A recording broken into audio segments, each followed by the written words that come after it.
The humiliation, the champagne flute trembled in Elena's grip as laughter rippled through the crowd. Damien's voice, smooth and condescending, cut through the din of the gala. "My wife studies seaweed," he announced, grinning at the circle. "Of investors? Adorable, isn't it? It's like a child playing scientist." Elena's cheeks burned. She'd spent years researching coral symbiosis, but Damien reduced it to a punchline. His hand rested on the small of her back, not affectionately, but like a leash. At 38, she'd grown accustomed to his jabs, but tonight the sting was sharper. The gala's chandeliers reflected in his cold blue eyes as he added, "Imagine wasting a Harvard degree on algae." Serena, draped in a silver gown that clung like a second skin, smirked. "So quaint," she purred, swirling her wine. "But Damien, darling, you've built an empire while she counts fish." The investors chuckled. Elena's nails dug into her palm. She'd sacrificed her own grant applications to support Damien's tech startup, only for him to dismiss her work once he'd made his fortune. "Excuse me," she murmured, slipping away before her composure cracked. The hotel balcony offered cold solace. Beneath the city lights, she unclasped the diamond necklace Damien had bought her a gilded cage. A text buzzed in her clutch. "Stop being dramatic. Get back in here." She deleted it. "Rough night?" A man's voice, low and unhurried. Elena turned. Lucian Voss leaned against the railing, his tuxedo slightly rumpled as if he'd rather be anywhere else. She recognized him from magazine covers, the billionaire who'd abandoned Silicon Valley to fund ocean conservation. "Just realizing I'm allergic to pretentiousness," she said dryly. Lucian's single quotes' laugh was warm. "Damien Crow's a fool." God. Nodded toward the ballroom. "Your paper on coral thermal resistance was groundbreaking. He's intimidated." Elena blinked. "You've read my work?" "Every word." He handed her a cognac, their fingers brushing. "Join my team in Costa Verde. We need your mind." The offer hung between them, a lifeline. Inside, Damien's laughter echoed. Elena downed the drink, the heat steadying her. "I'll think about it." Lucian smiled. Good, he left her with a business card and a quiet promise. The ocean remembers its champions. Back in the ballroom, Damien gripped her arm. "Where the hell were you?" Elena met his gaze, breathing. She yanked free, ignoring his sputtered protests. Outside. Rain slicked the pavement as she hailed a cab. The necklace stayed behind, abandoned. On a tray of empty glasses in the taxi, she opened Lucian's card. Voss Marine Institute. Her thumb traced the embossed waves. For the first time in years, she exhaled. The air in Costa Verde smelled of salt and possibility. Lena stood on the Research Institute's dock, the morning sun warming her bare arms as she adjusted the straps of her backpack. The Voss Marine Institute wasn't the glittering corporate. World Damien had wanted her and it was better. Lucian had kept his word. Within a week of the gala, she'd signed the contract, packed her few belongings, and left the city behind. Now, her new lab overlooked the turquoise swell of the Pacific, its windows streaked with sea spray. "You're early." She turned. Lucian stood behind her, his sleeves rolled up to his elbows, a coffee in each hand. He handed her one, his fingers calloused from years of field work. "Most people take a day to adjust." "I'm not most people," she said, sipping the coffee black. No sugar, just how she liked it. His grin was slow. "I noticed." For the next 3 months, Elena buried herself in work. Her research on coral resilience flourished under the Institute's resources, and for the first time, she wasn't fighting for funding or respect. Lucian never hovered, but he was always there, leaving notes on her desk, joining her on dives, listening when she talked about her findings. One evening, after a storm forced the team indoors, they sat in the lab's makeshift lounge, rain drumming. Against the windows, Lucian stretched out on the couch, a book in hand, while Elena scribbled notes. "You're avoiding sleep again," he observed. She glanced up. "You're avoiding your emails." "Shh," he chuckled, tossing the book aside. "Fair." "Why did you stay with him so long?" The question didn't sting the way it once would have. She set down her pen. "Because I thought love meant sacrifice. Because he made me believe my work was small."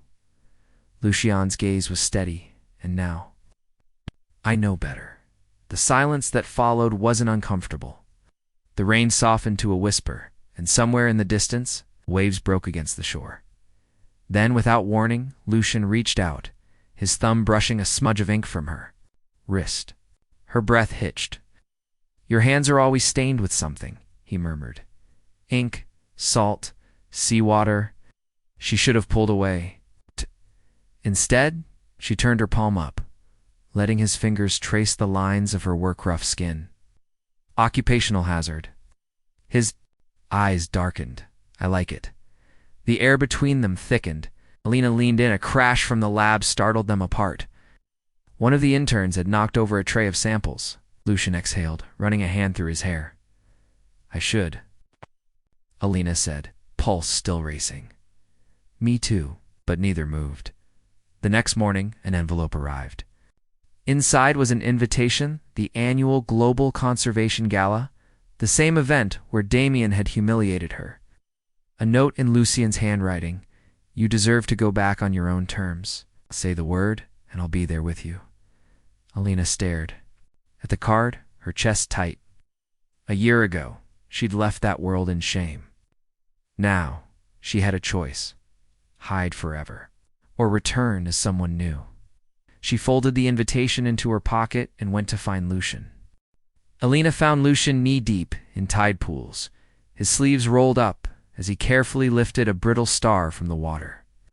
The morning sun caught the silver in his hair, and for a moment she just watched him, the way his hands moved with such deliberate gentleness, the way his brow furrowed in concentration. She cleared her throat. He turned, his face lighting up when he saw her. "Morning," she held up the gala invitation. "You're serious about this?" Lucian wiped his hands on his pants and waded toward her. Dead serious." The waves lapped at the rocks between them. Lena exhaled. "Damien will be there, so will Serena." And he stepped closer, seawater dripping from his fingertips. "They matter now." She looked down at the invitation again. The gala was a who's who of corporate elites and philanthropists, the same people who had laughed at her a year ago. But she wasn't the same woman. Lucienne tilted her chin up. "Don't have to go. But if you do, you won't be alone." She searched his face. "Why are you doing this?"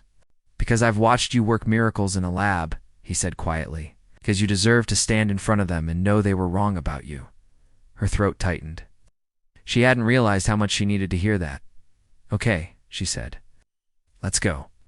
3 weeks later, the private jet touched down in New York, just as the sun began to set. Lena smoothed her hands over her dress. A simple, elegant navy sheath she'd bought for the occasion. No diamonds, no designer labels. Just her. Lucian, in a tailored charcoal suit, offered his arm. "Ready?" She took it. More than ready. The gala was already in full swing when they arrived. Crystal chandeliers glittered overhead and the air hummed with the clink of glasses and murmured conversations. Elena's pulse spiked as they stepped inside. Then she saw him. Damien stood near the bar, his arm draped possessively around Serena's waist. He was laughing at something, his head thrown back in that familiar, careless way. Lucian's hand settled at the small of her back. "Breathe." She did. Just then, Serena spotted her.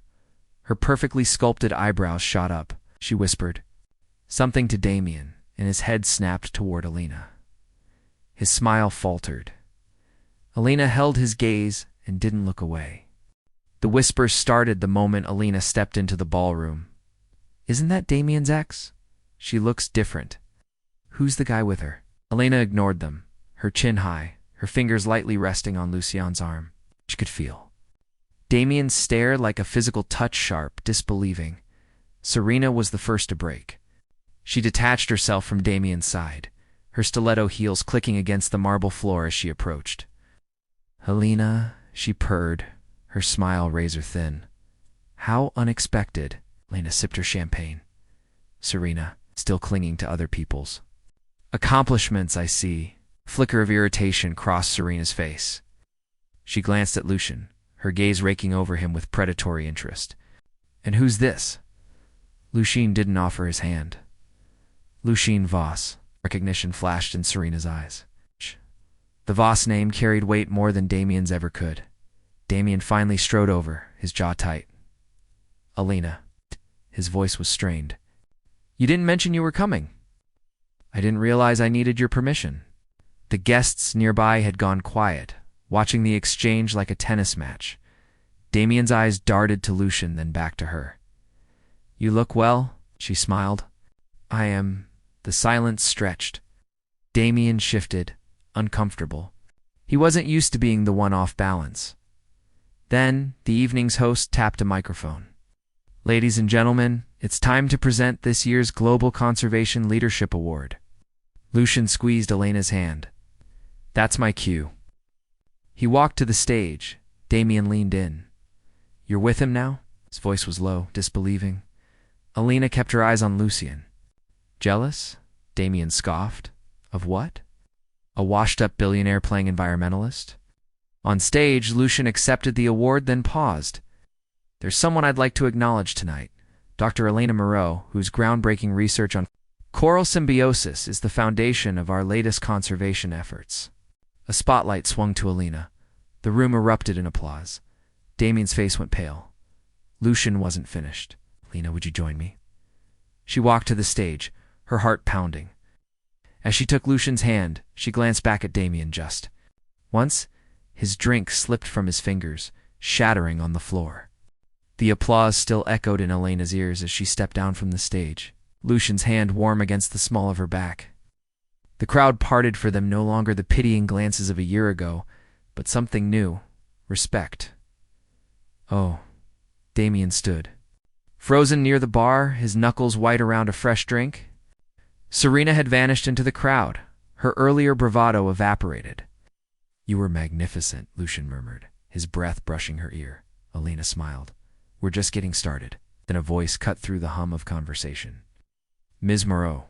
A reporter hurried over, recorder in hand. Your research? Could you comment on its implications for coastal cities? Damien watched, jaw clenched, as Alina effortlessly answered technical questions. Her voice steady, her expertise undeniable. More journalists gathered, investors followed. Within minutes, she was the center of the room, no longer Damien's overlooked but a visionary in her own right. He couldn't take it. Alina. Damien shouldered through the crowd, his smile strained. A word. Lucian tensed beside her, but Alina nodded. Of course they stepped aside, Damien's cologne suddenly cloying. Up close she noticed new lines around his eye stress. Not laughter. You set this up, he hissed. To humiliate me. She tilted her head. It's funny, I don't recall mentioning you at all tonight. His control snapped. You think you've won? It's a washed-up scientist and a few grand stone, Mr. Crow. A gray-haired man interrupted, extending a hand to Alina. Apologies, I was hoping to speak with Dr. Moreau, Charles Whitmore. We'd like to discuss federal funding for your research.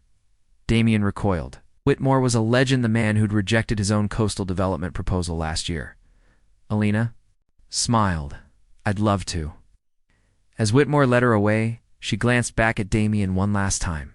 His empire of arrogance was crumbling. She was already walking into her future. Epilogue: the after-party spilled onto a moonlit terrace. Lucian found Alina at the railing, the city lights shimmering below. Happy? He asked. She turned, the emerald silk of her dress catching the light. Not yet. Then she pulled him down by his tie and kissed him thoroughly, unapologetically, as the stars wheeled overhead. Somewhere inside, a glass shattered. Damien's probably. Alina didn't look back.